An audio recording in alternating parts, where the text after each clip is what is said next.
Hello guys, বাংলাদেশের সবচেয়ে জনপ্রিয় নায়ক সাকিব খান আর অন্যদিকে কলকাতার সবচেয়ে জনপ্রিয় নায়ক জিৎ। দুজনের জনপ্রিয়তায় আকাশচুম্বী, জনপ্রিয়তার দিক দিয়ে কেউ কারো থেকে কম নয়। সুপ্রিয় দর্শক, আসসালামু আলাইকুম। আশা করি আপনারা সকলেই ভালো আছেন। তো যারা নায়ক নায়িকাদের সম্পর্কে জানতে চান তারা অবশ্যই আমার চ্যানেলটা সাবস্ক্রাইব করে রাখবেন, কেননা আমাদের এই চ্যানেলে প্রতিনিয়ত নায়ক নায়িকাদের ব্যক্তিগত জীবন সম্পর্কে ভিডিও আপলোড করা হয়। তো আপনি যদি এইসব ভিডিও পেতে চান তাহলে অবশ্যই আমার চ্যানেলটা সাবস্ক্রাইব করে পাশেই থাকবেন। ধন্যবাদ।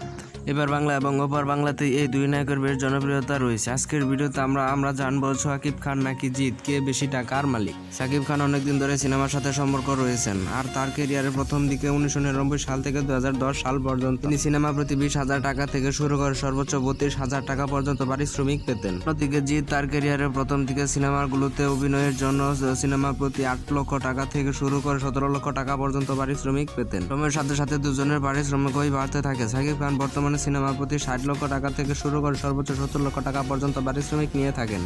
অন্যদিকে জিৎ বর্তমানে সিনেমা প্রতি 65 লক্ষ টাকা থেকে শুরু করে সর্বোচ্চ 90 লক্ষ টাকা পর্যন্ত পারিশ্রমিক নিয়ে থাকেন। খান বিজ্ঞাপনে নিয়মিত কাজ করেন। বিজ্ঞাপনের কাজ করার জন্য তিনি 1 লক্ষ টাকা থেকে শুরু করে সর্বোচ্চ 4 লক্ষ টাকা পর্যন্ত পারিশ্রমিক পেয়ে থাকেন। অন্যদিকে জিৎ বিজ্ঞাপনের কাজ করার জন্য 1 লক্ষ টাকা পারিশ্রমিক পেয়ে থাকেন। বিভিন্ন স্টেজ সিনেমা প্রমোশনের জন্য সাকিব খান 2 লক্ষ টাকা থেকে শুরু করে 3 লক্ষ টাকা পারিশ্রমিক পেয়ে থাকেন। অন্যদিকে জিৎ 1 লক্ষ টাকা থেকে শুরু করে 2 লক্ষ টাকা পর্যন্ত পারিশ্রমিক পেয়ে থাকেন।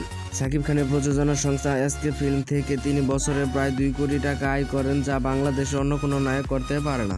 অন্যদিকে জিতের প্রযোজনা সংস্থা গ্রাসরুট এন্টারটেইনমেন্ট প্রাইভেট লিমিটেড থেকে তিনি প্রায় 2 কোটি টাকা আয় করেন। ছবির সংখ্যার দিক দিয়ে সাকিব খানের অবস্থান জিতের অনেক উপরে। সাকিব খান যেখানে 170টি সিনেমা করেছেন, জিৎ সেখানে 52টি সিনেমায় অভিনয় করেছেন। সাকিব খান জিৎ এর অনেক বেশি স্টেজ শো এবং টেলিভিশন প্রোগ্রামে কাজ করে। সাকিব খান এর মোট সম্পদের পরিমাণ জানলে অনেকেরই চোখ কপালে উঠে যাবে। 2013 সালে সাকিব খানের 11টি সিনেমা মুক্তি পেয়েছিল বাংলাদেশের সিনেমার রেকর্ড। অন্যদিকে জিৎ এর 2005 সালে সর্বোচ্চ 5টি সিনেমা মুক্তি পেয়েছিল। সাকিব খান বছরে প্রায় 2 কোটি টাকা থেকে শুরু করে সর্বোচ্চ 14 কোটি টাকা পর্যন্ত আয় করেন। অন্যদিকে জিৎ প্রতি বছরে 3 কোটি 50 লক্ষ টাকা থেকে শুরু করে সর্বোচ্চ 5 কোটি টাকা আয় করেছেন। বার্ষিক সর্বোচ্চ আয়ের দিক দিয়ে জিৎ অনেকটাই পিছনে রয়েছেন সাকিব খানের থেকে।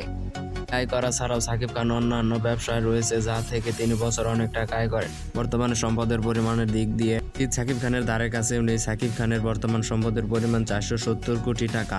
অন্যদিকে জিৎ এর মোট সম্পদের পরিমাণ বাংলাদেশি টাকায় প্রায় 60 কোটি টাকা। সুপ্রিয় দর্শক, এই দুজন সুপারস্টার আপনার কাছে কেমন লাগে? আপনার কাকে বেশি পছন্দ করে? আর নাম কমেন্ট করে দিন। তারকাদের জীবনে নানা বিষয় ও তাদের সঠিক খবর সবার প্রথমে জানতে চাই চ্যানেলটি অবশ্যই সাবস্ক্রাইব করে বেল বাটনটি অন করে দিন। অবশ্যই আমাদের ভিডিওটিতে একটি লাইক দিয়ে যাবেন। ভিডিওটি শেষ পর্যন্ত দেখার জন্য আপনাদের সবাইকে অসংখ্য ধন্যবাদ। সবাই ভালো থাকবেন, সুস্থ থাকবেন। আবার দেখা হবে পরবর্তী নতুন কোনো ভিডিওতে। ততক্ষণ পর্যন্ত সবাই ভালো থাকেন, সুস্থ থাকেন। আবার দেখা হবে পরবর্তী নতুন কোনো ভিডিওতে।